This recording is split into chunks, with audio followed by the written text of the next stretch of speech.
Let's review some significant figure rules and rules for significant figures during calculations like multiplication, division, addition, and subtraction.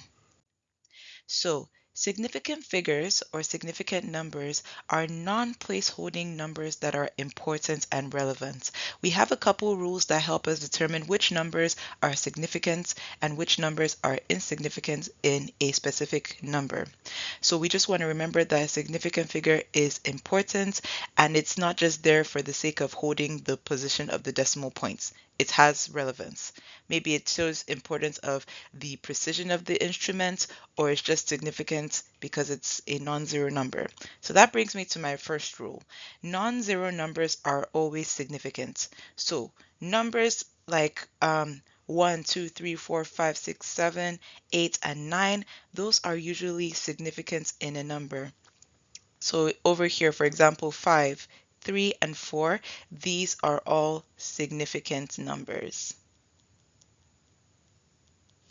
And so the second rule is that zeros that are between non-zero numbers are usually significant as well.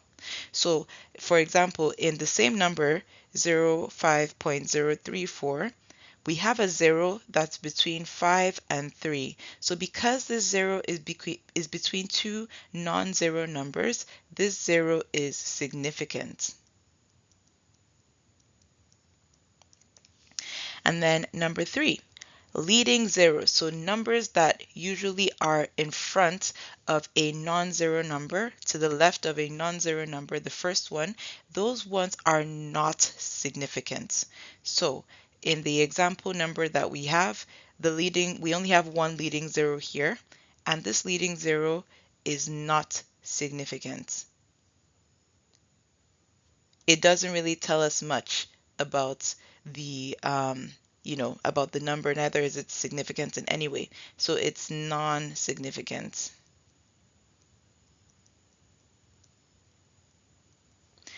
And then we also have trailing zeros. So trailing zeros are usually significant. However, we have a couple of stipulations. So we have some rules when it comes to trailing zeros, but usually we put zeros in a trailing position, which is like, the last set of numbers being zeros. Those are usually significant because they indicate how precise the measuring device is. For example, if you have a burette, that burette will usually be able to measure, to two decimal places. So it means that it could give values, up to the level of 0.00.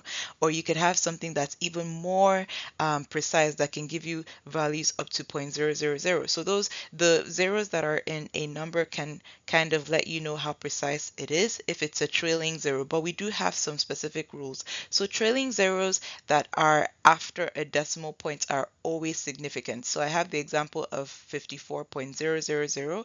The three zeros to the right of the decimal points are all significant because it just tells you that whatever device that made the measurement was precise to the level of giving you values to three decimal places. So these zeros are significant.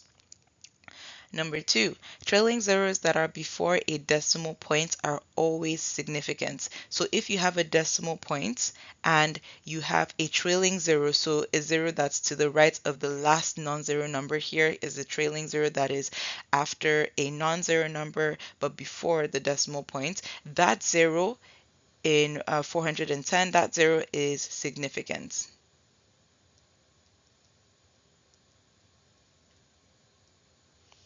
And then trailing zeros that are before an implied decimal point are ambiguous.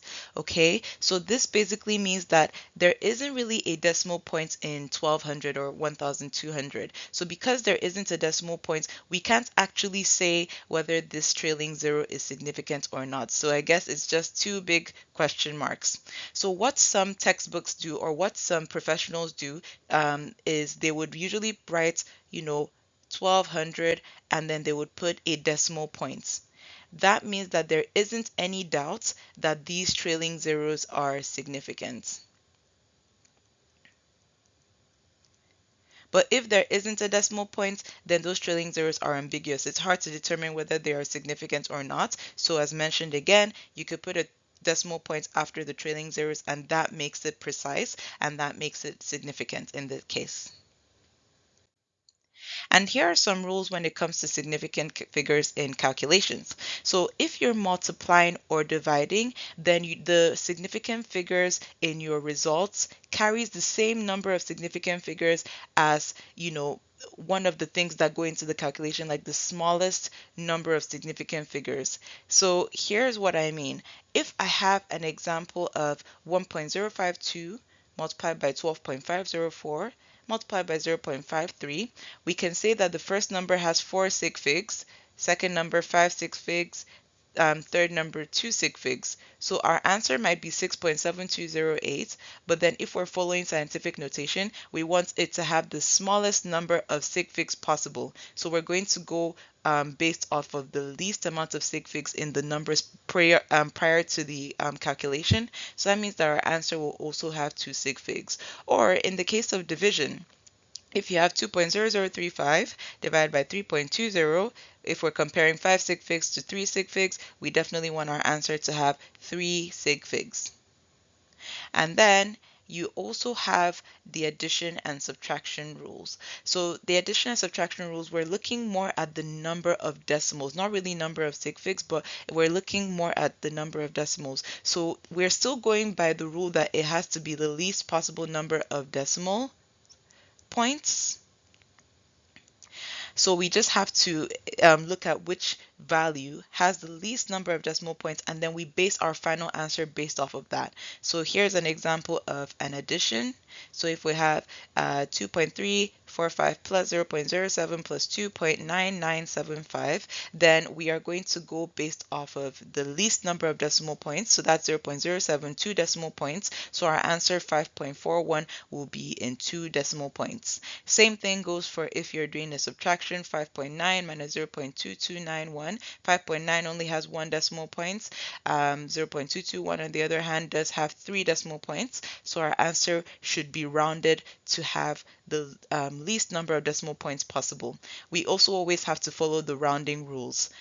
So if, for example, in this case, 2 over here is less than 5, so we don't need to round the 1 to 2, so it's going to still be 5.41.